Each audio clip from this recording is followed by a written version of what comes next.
Welcome, everybody, to Sports Tonight on a Friday, end of the week Sports Tonight here.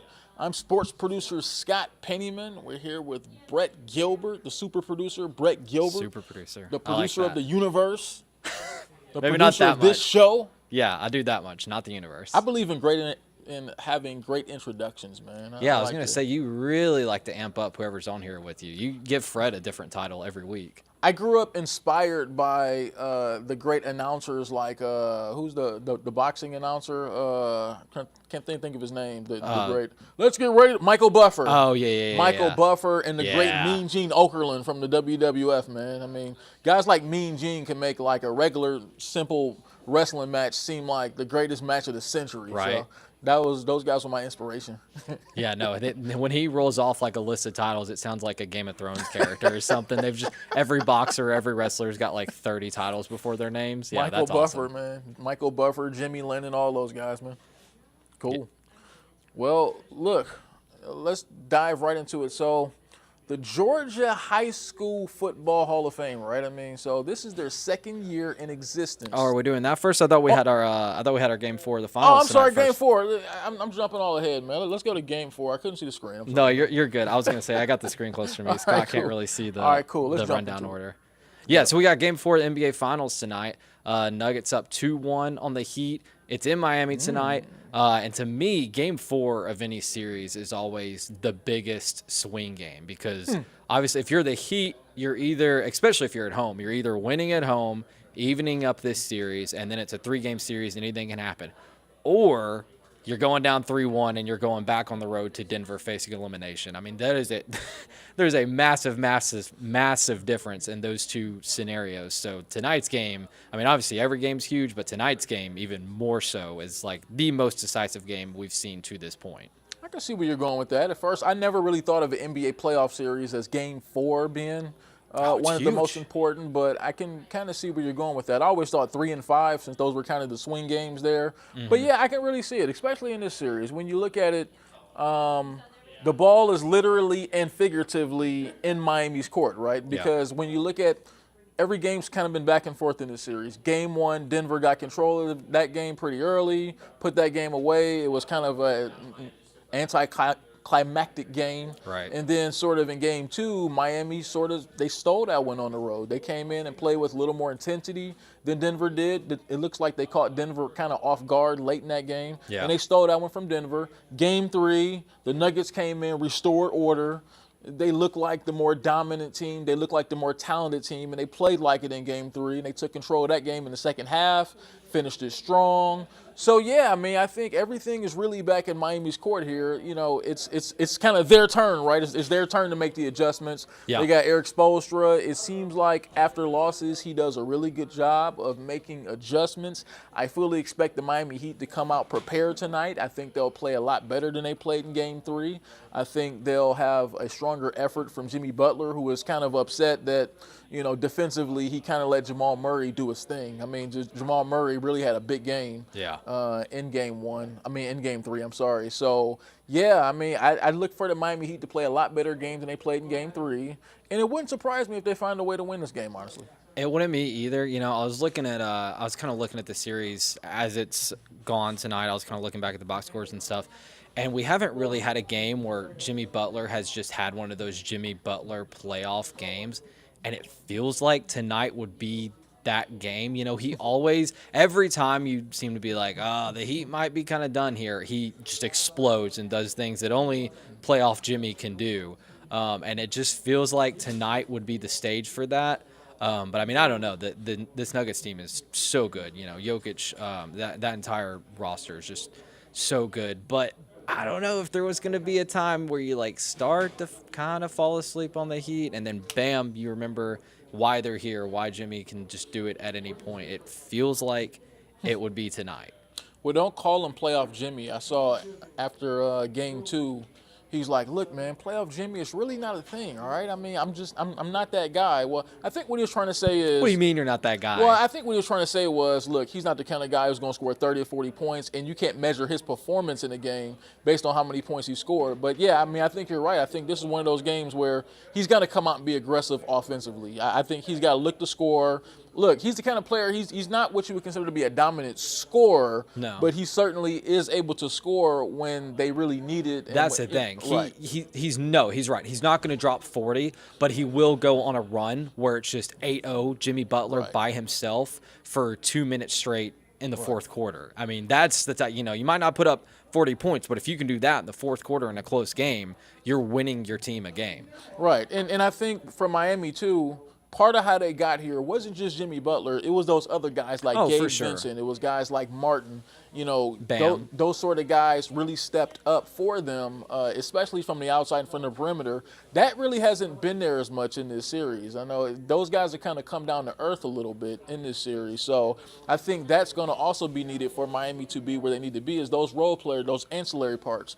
Those guys have to really come to play. Kevin Love, I mean, it'll help to get, a little more production out of him. Butler and Bam are going to show up. That's what they do. Those guys are the two best players on that team. They show up in these moments. But I think it's the guys like Kevin Love, Kyle Lowry, Caleb Martin, Gabe Vincent. Those are the guys that they're really going to need to step up, because if Denver comes in with the aggressiveness and intensity that they came into Game 3 with, it's going to be really hard for Miami to win this game, or maybe even be competitive, because I think there's no one's questions the talent level here. I think most people feel like Denver is the most talented team in this series. Yeah, for sure. But Miami they haven't necessarily been the more talented team really in any series that they've played, maybe the Knicks series.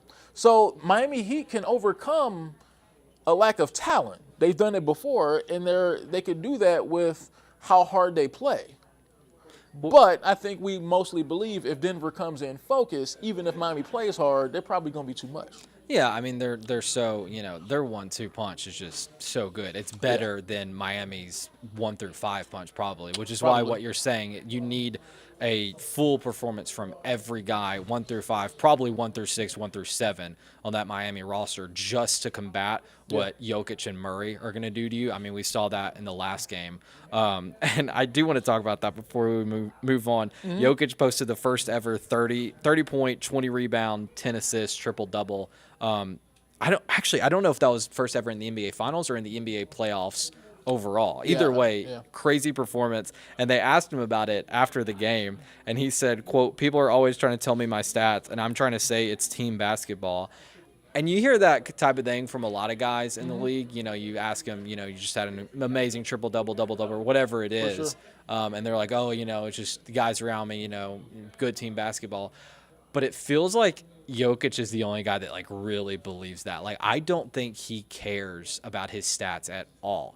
If he could score somehow 0 points for the rest of the series and the Nuggets win, he would do it without question. I don't think this man cares about personal stats in the slightest, which is crazy because he racks them up like no one's business. I mean, it feels like every night he sets a new, all-time NBA record in some regard. But it just really, really feels like this guy does not care about any of that. Well, earlier in the week, when we were discussing the NBA Finals after Game 3, I called several times in these playoffs. I've called Jokic a modern-day Tim Duncan. And once again, I always have to preface this. I'm not saying he's as good as Tim Duncan, right? I mean, Tim Duncan is a once-in-a-lifetime sort of generational player. But when you look at Jokic, when you look at how he approaches the game, when you look at the style in which he plays the game, when you look at how unselfish he is from a standpoint, he's just as fine scoring 10 points as he would be scoring 40 points if that's what it takes for his team to win. But he also realizes that they're better off when he uses his ability to make others better. I mean, just look at last game. Just look at some of the other guys who really stepped up in that game. Aaron Gordon, I mean, he's always hanging around the bucket, and a lot of the points that he gets is because guys were busy double-teaming Jokic. He gets him the ball for easy layups and dunks. Christian Brown, I mean, a lot of people didn't even know who he was last game. I mean, he comes off the bench and has an amazing, 19-point game in Game 3 of the Finals. Most of that is because so much attention is being paid to Jokic. So, yeah, I think when you consider what he means to that team from an all-around standpoint, yeah, I mean, I think that he would be unquestionably so far the MVP of this series, not just because of how much he's scoring, but because his ability to get everybody involved. Yeah. Yeah, for sure. Is there anything else you want to say about the finals tonight before we move on to the high school Should be Hall a of good Fame? one. Should be a good one tonight. All right. Moving on to the topic you were ready to go right off the top of the I show know. with. The Georgia High School Football Hall of Fame second ever class was announced today. And Scott, I just moved here within the last year. I don't know a lot about Georgia high school football, but you've been here a little bit and you were there today. So there was some pretty big names on this list, right? I've been here way longer than you, man. Like about 6 months before. No, I'm joking. No, yeah. So, just knowing football and just seeing sort of Georgia high school football. This is the second year they've had the high school Hall of Fame inductions. Some really pretty special names on the list this year. It's a really big class. 40 guys are going in. There's a panel of 38 different judges who vote on who's going to the Hall of Fame. It's comprised of media members, high school administrators, former players, people who covered these guys. So it's a pretty distinguished list of people to vote these guys. And just so many of the names on this list, I mean, guys who played a long time ago, like Dan Reeves, former NFL head coach. Dan Reeves, he coached the Falcons for some years, all the way down to 22 former Georgia Bulldogs are on this list. I mean, so that lets you know right there where star players like to go when they play high school football in the state of Georgia. I believe there's 8 former Georgia Tech players too, so that makes up a large number of the list. But so many former NFL players on that list too. I mean, Ronnie Brown, former Miami Dolphins running back, Jamal Lewis.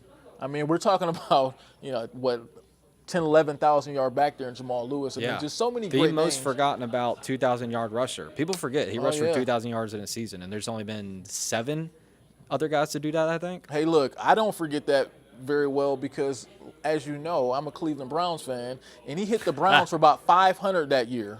He had one game. It's easier when you play Cleveland twice a year. Exactly. He had 2 games, and I remember these very well. 2003 season, that's when he had his 2,000 yards. He hit the Browns for 295 the first time he played them, and then I believe it was 205 the second time. He hit the Browns for 500 yards that season. So I got a front row seat at Jamal Lewis, but it's all good, though, because he actually became a Cleveland Brown in 2007 and had a 1,000-yard season for the Browns. So it was all good. But, yeah, just – in the time I've been covering Georgia high school football, right, and I come from Ohio. High school football is huge in Ohio. Yeah. Lots of NFL players and top-notch coaches come from the state of Ohio. I mean, look, Urban Meyer's from Ohio, Northeast Ohio. Jim Tressel is from Northeast Ohio. Bob Stoops. Those are 3 of the top college football coaches probably of the last 20 years. So I've seen some really good high school football before coming from Ohio. Georgia, and I never thought I would say this, Georgia is probably deeper and more talented than Ohio because when I just look at all the players across the list, I mean, we're talking about, I think last year, the Hall of Fame executive director, I.J. Rosenberg, he told me last year there were like 8 or 9 Pro Football Hall of Famers who got inducted in the first class. Wow. 8 or 9 Pro Football Hall of Famers. Just think about that. Yeah. All from the state of Georgia. Yeah, no, this state produces high school football like nothing I've ever seen. I mean, like you said, you always hear about Texas, Ohio, California. For sure. I feel like those are the big 3 that always have like the most recruits going to SEC schools and stuff. But I moved here from Tennessee, and there's a few guys that went pro that are like big names from Tennessee. Like Jalen Ramsey. There's a few more guys active in the league right now. But when I moved down here, it felt like every week there was somebody that went nuts in the NFL, and then when Fred Khalil was here, he'd be like, "Oh yeah, he went to Marietta High School," or "Oh yeah, he's from Alpharetta or wherever." I mean, every week I was like, "Oh, I didn't know Justin Fields is from here. Oh, I didn't know Darren Waller was from here." I mean, I'm blown away by the amount of talent that comes out of this state. Really, I mean, it feels like every team has a superstar from Georgia that played Georgia high school football, and it's not just football either. It's baseball, it's basketball, it's every sport. It's super impressive. The talent that comes out of this state, out of this city, because most of it's just from the metro area. Yeah, I mean, there's a lot of the way it broke down this year, I think 27 of the 40 players were from outside the Atlanta metro area. So that means that there's still 13 players that were in the area. I'd be interested to see the first class if it was the same breakdown or if they got a lot of those Atlanta guys in on the first class. I'd have to go back and look. Look, I mean, the whole state is loaded. Whether you're talking about Atlanta, whether you're talking about just the whole state of Georgia, to every corner of the state of Georgia, there's so much football talent. And like I say, I'm blown away. Coming from a state that bleeds football in Ohio, and they've put so many players in the NFL as well. I never thought I would go to another state that I believe has more football talent, but Georgia is it, man. I mean, just like I say, I covered high school football here last 2 years, and it seems like every school I went to, I talked to some of the coaches on the side or some of the other people covering the game, and they go, that guy's going to UGA, that guy's going to Georgia Tech, that guy's going to Tennessee. At pretty much every game I was covering. It was just really crazy, you know? And so even when I was covering games in Ohio, it wasn't every game where you had guys who were going to play D1 ball. I think every single game I covered this past season, there were 2 or 3 players playing in that game who were headed to D1 schools. And so I think that just speaks to how deep it speaks to the coaching, the high school coaching that you get in the state of Georgia, but and just the talent in general. I mean, it's so much talent here, and so yeah, it doesn't surprise me to see the SEC being as good as it is every year, because I'm pretty sure they pluck a lot of their talent from the state of Georgia. But just being in the South in general, it doesn't surprise me how dominant the SEC has been, because I know their motto is it just means more to us. That's kind of their motto when, I guess, talking about how good the SEC is. But look, I was one of those people from the North that kind of, you know, being from Ohio, that kind of, I was kind of in denial for some years. Like, oh, come on. I mean, it's kind of overhyped how good the SEC and how good it is. Light. But then I come here and I've covered a lot of these players and I cover a lot of these teams and I go, yeah, the SEC is superior without question. Yeah, a lot of homegrown talent. For sure. One guy that is not from here, at least I don't think so. Maybe he is. Feels like everybody is. Dalvin Cook. He's from Miami. From Miami. Oh, that's right, because he could be going home because he just got officially released by the Minnesota Vikings. We kind of heard this was going to happen earlier this week if they didn't get a trade partner. And once you announce, hey, we're going to release this guy if we don't get a trade partner, his value kind of goes down a little bit. Right, dumb. Why would I give you something if I know I can just bid on him in free agency in a few days? But yeah, the Vikings released him. He's now on the open market. It feels like every media report has him going to the Dolphins right now, which, as Scott just said, that's where he's from. And to me, this is just another sign of the state of the position of running back in the NFL. Because this is a guy, I mean, he hasn't been as great last year, maybe the last 2 years, but I mean, he was one of the top running backs in the NFL. I mean, especially when you're thinking like, who are those top guys in fantasy football that you have to have? It was Christian McCaffrey, Dalvin Cook, and I don't know, maybe a Derrick Henry, maybe a Saquon Barkley, depending on if you're playing a PPR. But I mean, he was one of those elite running backs in the NFL, and here he goes getting cut for nothing. Yeah, look, I'm one of those guys who every year, and I understand the way the game of football is going, right? I mean, most teams in the NFL, they don't value the running back position the way they used to, just because teams are throwing so much more than they used to. And I think we understand with the running back position that you can find value pretty deep in pretty much every NFL draft at the running back position. So I think once a guy starts to make a certain amount of money, it's easier for a team to just walk away from it because they feel like they can find his replacement in the 3rd or 4th round in that year's draft or next year's draft. But the puzzling part about this one a little bit is that normally you see guys get traded or released. In his case, he got released. Normally you see that happen after a guy has a down year or two, right? Especially if they're making a lot of money. Dalvin Cook hasn't really had a down year. I mean, he hasn't. His production doesn't really seem like there's been a real big fall off. I don't know. Last year he wasn't great. I was looking at his numbers earlier. How many yards did he have last year? I'm trying to. He averaged 69 a game. Okay. I can go back and see what that averages out to. I think. Yeah. But I mean, you're wanting more than 69 yards a game from Dalvin Cook. He had a lot of stinkers, and I know because I drafted him first round in my fantasy draft, and guess who finished last place in his league? Me. Okay. And Dalvin was a large part of that. So trust me, I had a front row seat to it. I know. Here, I'm pulling his stats up right now. It just really didn't seem like, just when you've been watching the Minnesota Vikings last couple of years, it just doesn't seem like he really fell off a cliff the way you see a lot of running backs do. So last year he had 1,173 rushing yards, so just under 1,200 rushing yards, and only 295, so about 300 receiving yards. Okay. I mean, 1,500 all-purpose yards, that's not bad. Right. But for Dalvin Cook, what you're paying him, he was scheduled to make $9 million this year. That's not great. So that is, I will say, I kind of set this up with this is the state of the running back in the NFL. This was a top-tier guy. But when I kind of looked at this more earlier today, I kind of went, oh, I get it. Because like you're saying that teams believe they can find a replacement easily. The Vikings kind of already have a guy in Alexander Madison that they have seen a lot of already when Dalvin's been injured, because he has had a lot of injury history, so that plays into it over the past few years. He stayed healthy last year, but still him and Madison split the work a good bit. Yeah, I mean, he turns 28 years old next month.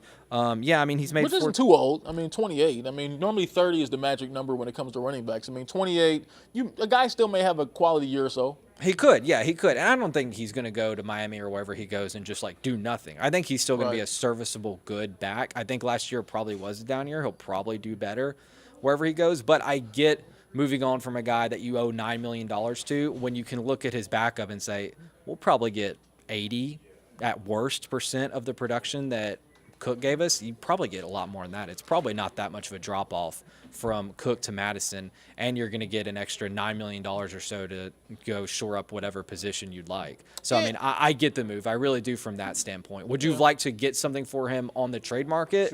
Sure, but that's the state of the NFL. Teams just are not trading for these guys right now, especially when there's a $9 million price tag attached. Yeah, and I think when you look over the years, when you look at teams who have won the Super Bowl, right? We talk about this a lot. There aren't too many teams to win Super Bowls with their offense revolving around a running back. Almost none. Right, almost none. I mean, that's kind of like old school NFL, like Emmitt Smith and guys like that who was obviously one of the centerpiece, if not the centerpiece, of those 1990s Dallas Cowboys teams. But since then, the NFL has changed, right? And I think that when you look at recent Super Bowl champions, Kansas City Chiefs, all those Super Bowls that the Patriots won, they kind of won those Super Bowls with a bunch of different running backs. They gave the ball to a bunch of different guys. Yeah. It was more like, of a team effort in the backfield. There wasn't one guy who got 20 or 25 carries or carried the load. So I think teams see that every year. They go, do you really need a $10 to $15 million back when we can have 2 or 3 guys that can make up for that same production, and each one of those guys are making $700,000 or $800,000 a year? Yeah. No, I totally get it. That's just kind of the state of the – it sucks because I do love running backs. I grew up as a Titans fan, so I've seen some of the best running backs to play come through. Yeah, Eddie George, Chris Johnson, Derrick Henry now. So I kind of have a special appreciation for the position. So it does kind of suck to see it fall to the wayside a little bit. It's probably the least valued position on the offensive side of the ball now, maybe behind like a fullback. But these things ebb and flow. Eventually the running back might become a premier position again. Who knows? Yeah, I mean, and once again, I guess my last note is the running back position is needed. Don't get it twisted, because I think the NFL went up last year as far as carries per game than the previous year. I think more teams ran the ball last season than they did in the previous year or so. So I think teams want to run the ball. I just think the day and age of the primary back might be over. I think the day and age of the super back getting 25, 30 carries and carrying the offense by himself, I think those days are over. I think Derrick Henry is probably one of those last guys that's going to be counted on to basically be the offense for a team. I think we see the wear and tear. And look, it's also a way to extend your career, right? I mean, look, I'm a Browns fan, and a lot of Browns fans really complain a lot about Nick Chubb not getting enough carries. Nick Chubb is one of the best backs in the NFL, if not the best back in the NFL. And there's a lot of people who complain about him not getting enough carries. But look, you can extend a guy's career. You can have your career extended by 2 or 3 years by teams not overusing you. So 100%. I don't think all in all it's a bad thing. No, 100%. I 100% agree. We will. I could talk about this all day, but we'll move on here just for the sake of time. The Braves getting it done last night against the Mets for the 3rd night in a row. They just swept the Mets here at home. Coming into this series, if you were a New York fan, you were kind of looking at this like, all right, this is a chance to catch up to the Braves. I think they could have gotten to 2.5 games back if they somehow swept the Braves. The opposite happened. They got absolutely trampled, put in their place a little bit. I feel like this series was kind of a summary of the entire rivalry history of these two teams. The Mets, coming in thinking they got a chance to really do something, and then the Braves quickly reminding them why they are and have been the little brother in this division for decades and decades. That has got to be one of the toughest series for a fan bases, especially in June. This isn't even like a September or October series. Yeah. That I can remember, because every game the Mets had a lead. Most of them had a lead late and then blew it.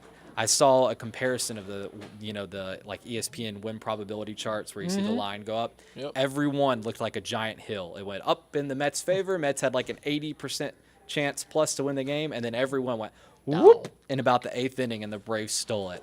Just absolutely deflating for the Mets, and just a great series for the Braves. I love it when New York teams lose. I especially love it when I sat here and I was talking to Emily, who was over at the game, and I said, Emily, I think the Braves are going to sweep this series. And Emily didn't believe me. And she said that they probably weren't going to sweep. And look what happened. They swept. Braves get the sweep. And I think this is really where the Braves kind of take off too, right? I mean, I think when you look at the schedule, this is a very opportune time for them to roll off a bunch of wins in a row. You got Washington coming to town, right? And they haven't been very good, right? Washington's been bad. I've been over it a few times on the show. The Braves' schedule this month gets pretty easy. Yeah, so, I mean, I think this is an opportunity for them to really start hitting their groove and really get some distance between them and the rest of the division. I think this is kind of where it happens, so that my prediction can come correct of them winning 110 games. Yeah, you said 110 coming into the year, which I'm not sure what they're on pace for. They're probably behind that. They're probably behind I can do pace, some math real quick and find out for you. They've had some injuries and stuff. So their starting rotation's been real banged up, which is why it's so impressive that they're leading the NL right now. Yeah, I think this is where it happens. I think this is where they start to run things off a little bit, and I think they get hot here.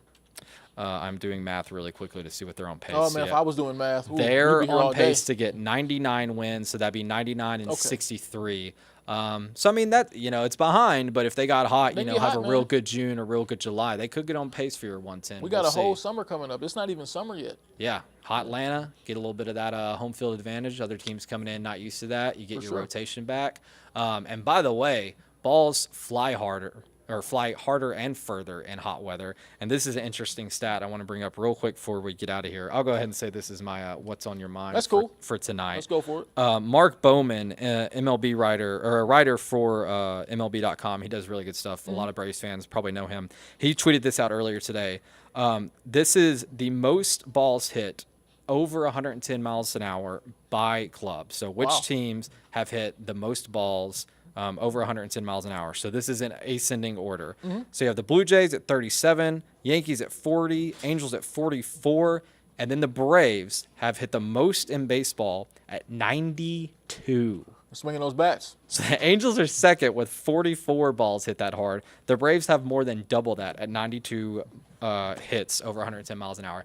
These guys can crush the ball. I mean, they have so many hard hitters on this team, from Acuna to Olsen. I mean, you could basically go through the entire starting lineup, and that plays well, especially in the modern MLB. If you can get that launch angle just about here and hit it 110 miles an hour, that's at least a run. And that's why I thought they'd be able to run away with this division and win a lot of games, because I know they have a lineup that can hit. Yeah, they smoke the ball. That is crazy. That's good scouting. That's good training. That's an organization that knows exactly what they're doing. That's impressive. Scott, what's on your mind tonight?